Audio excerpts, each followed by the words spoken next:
Welcome to சுடுதண்ணி. இன்றைக்கி நம்ம வீடியோவில் ஒரு இன்ட்ரெஸ்டிங்கான ரெசிபியை தான் பார்க்க போகிறோம்.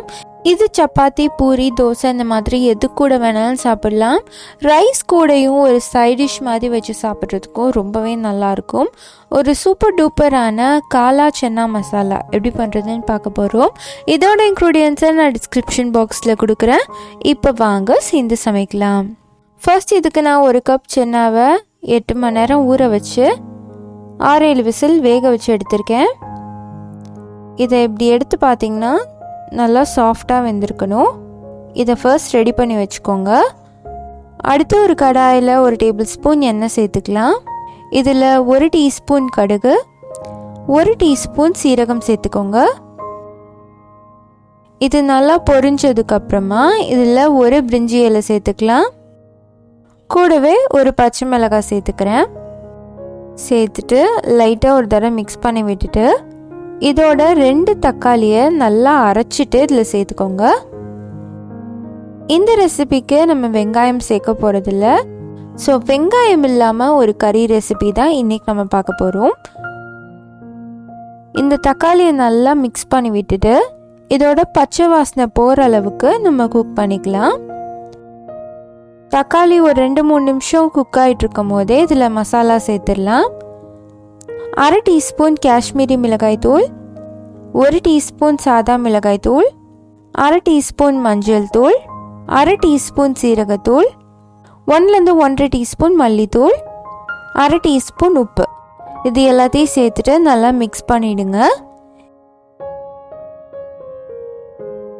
இப்போ தக்காளியும் மசாலாவும் நல்லா மிக்ஸ் ஆனதுக்கப்புறமா இதை நல்லா நம்ம வேக வச்சிடலாம்.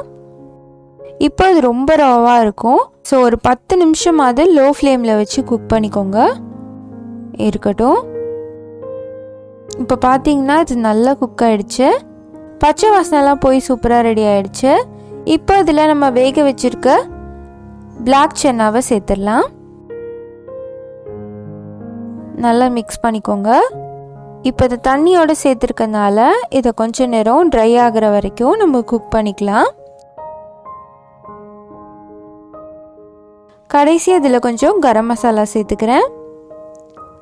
சேர்த்துட்டு இதை நல்லா கொதிக்க விட்டுடலாம்.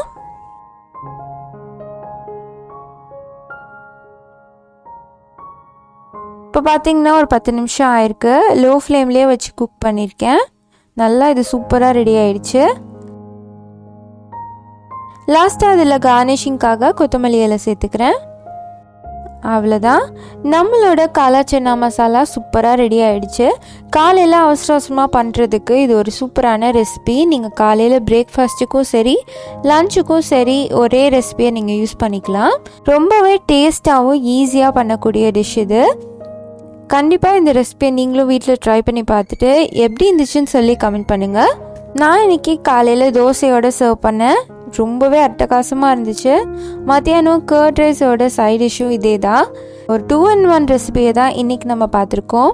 நீங்களும் இந்த ரெசிபியை ட்ரை பண்ணி பார்த்துட்டு எப்படி இருந்துச்சுன்னு சொல்லி கமெண்ட் பண்ணுங்கள். இந்த வீடியோ உங்களுக்கு பிடிச்சிருந்தா லைக் பண்ணுங்கள். சுடுதண்ணி சேனலை சப்ஸ்கிரைப் பண்ணுங்கள். தேங்க்யூ.